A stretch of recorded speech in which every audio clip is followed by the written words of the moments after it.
Part 1. The mystery behind his silence. Sometimes you can just feel it. He's thinking about you.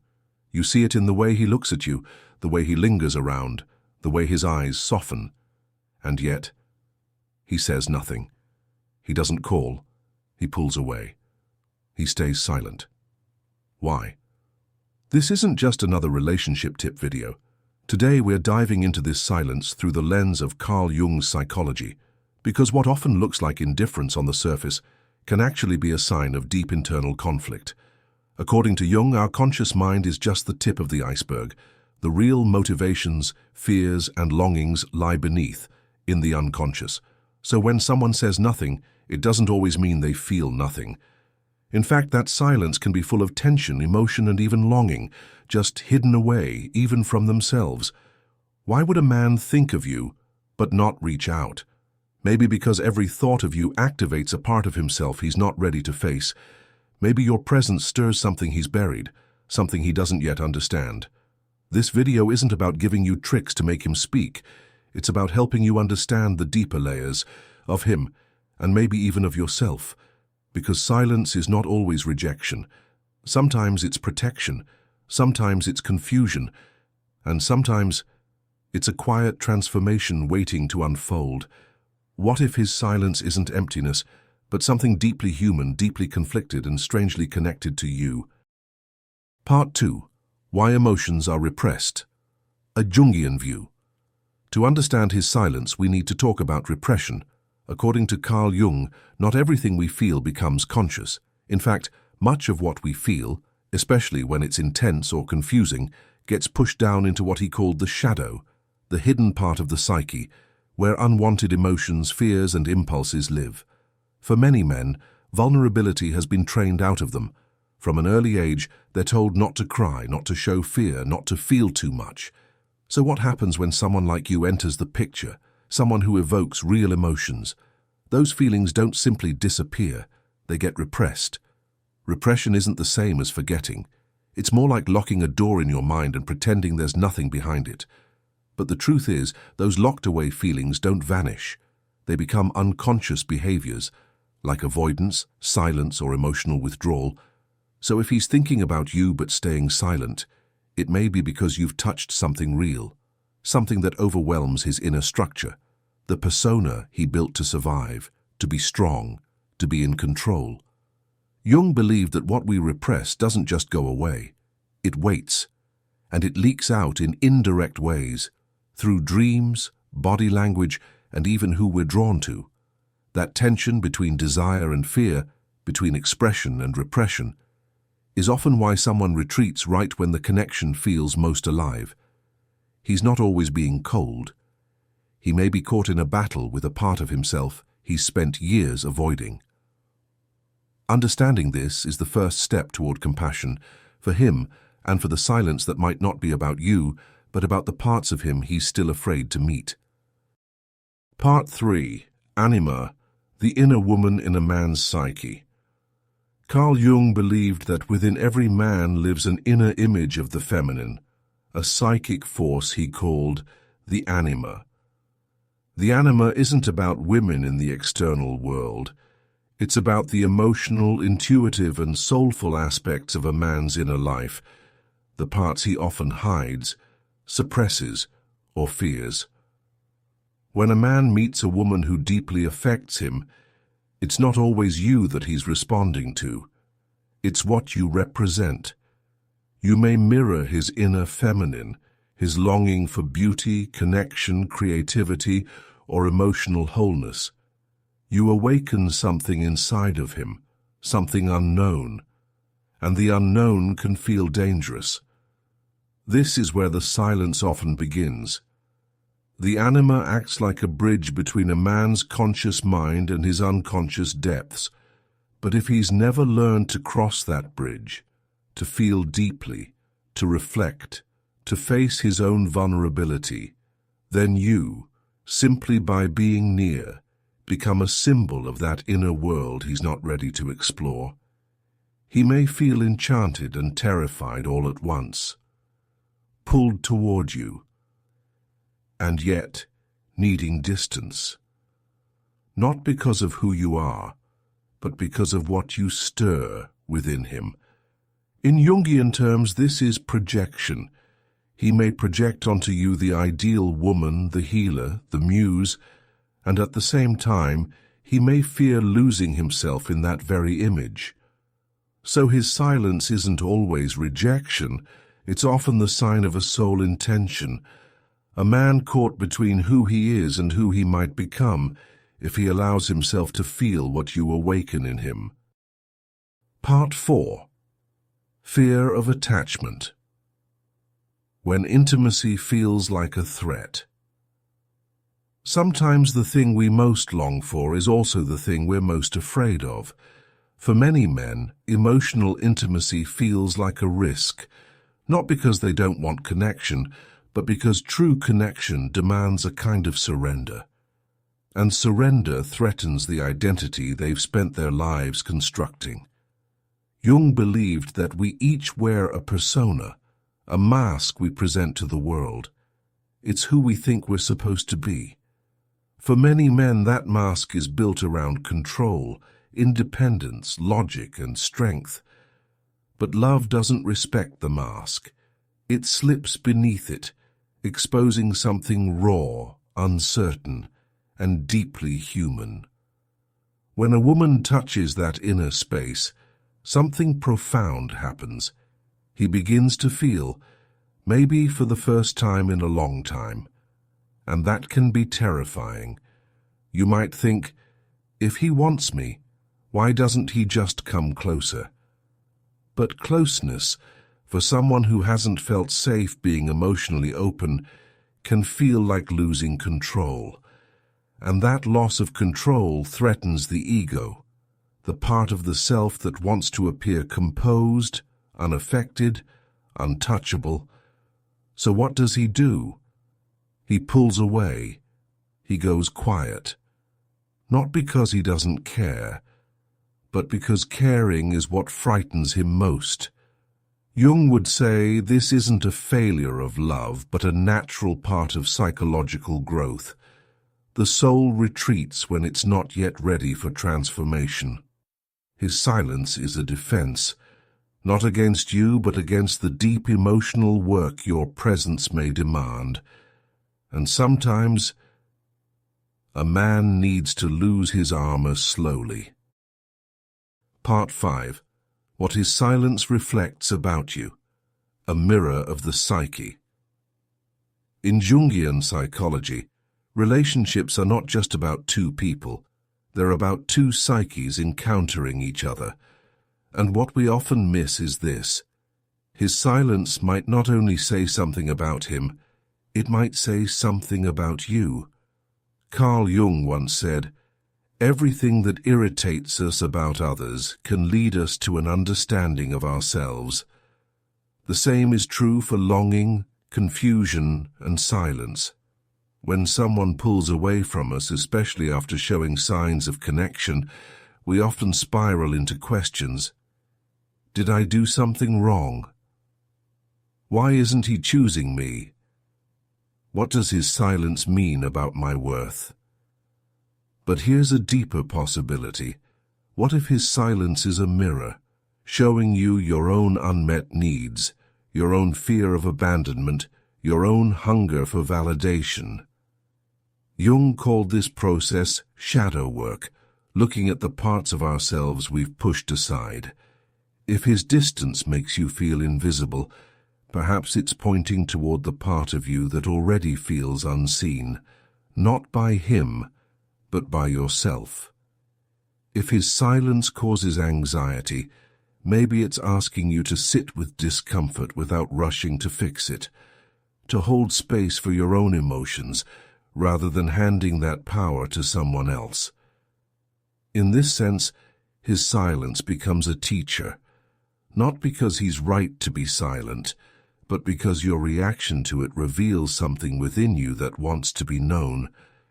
This isn't about blaming yourself, it's about reclaiming the parts of your soul that have been waiting, quietly, patiently, for your attention. Part 6.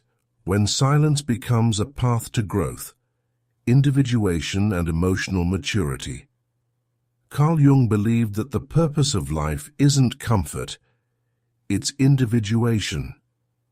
This is the process of becoming whole, of integrating the conscious and unconscious parts of ourselves, and of growing into the person we were meant to be.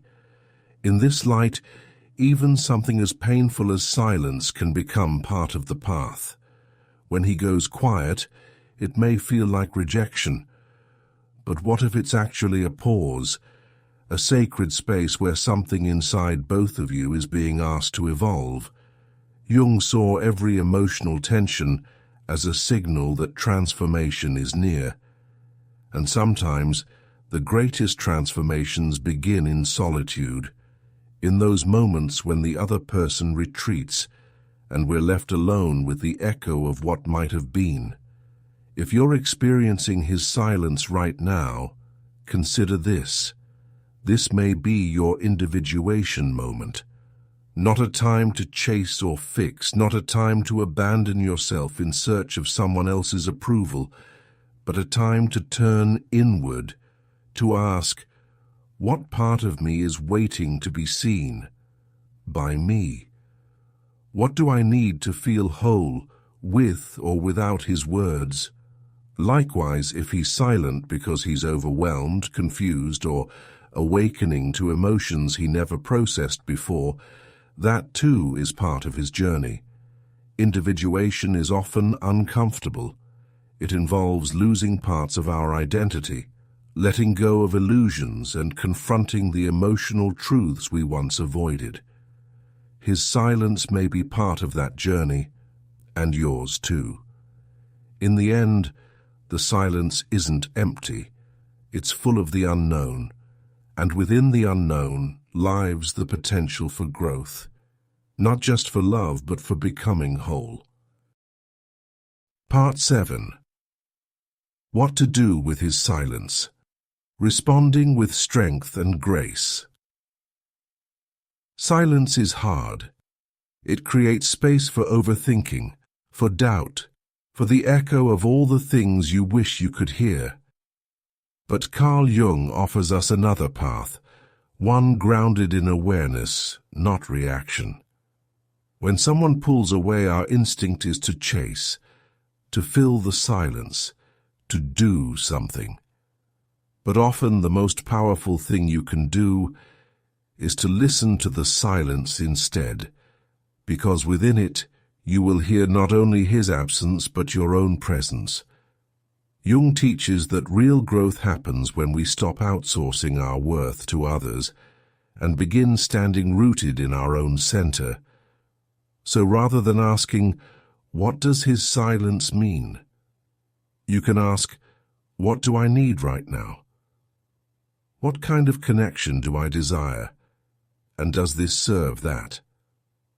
This is not about walking away in bitterness. It's about choosing yourself with clarity and dignity. Sometimes the most loving thing you can do, for both of you, is to not fill in the silence, to allow the space to speak, to let him meet his own fears, shadows, and longings, without rescuing him from that inner work. And for you, this is a chance to anchor deeper into your own wisdom, to become the kind of person who doesn't fear silence, because you trust your inner voice more than the absence of someone else's. In Jungian terms, this is the mark of a soul becoming whole. So if he thinks about you but stays silent, don't rush to break that silence.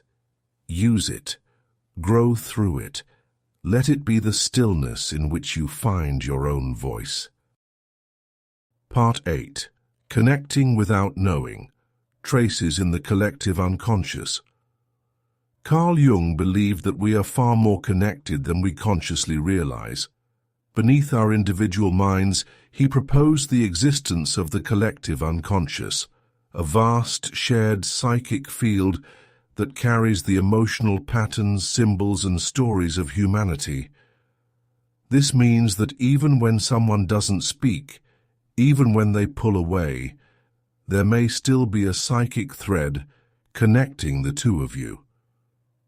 Jung called this mysterious link synchronicity, moments of meaningful coincidence that arise not from cause and effect, but from an inner connection to something deeper. Have you ever thought of someone just before they called? Felt a sudden wave of sadness or longing, only to find out later that they were struggling too? Jung would say that these are not accidents. They are echoes in the field of the collective unconscious. They suggest that relationship is not just what happens through words and actions, it's also what happens beneath them. So, when he thinks about you but stays silent, it's possible that part of that energy is still reaching you. Not in a mystical, fantasy-driven sense, but through the subtle symbolic language of the psyche.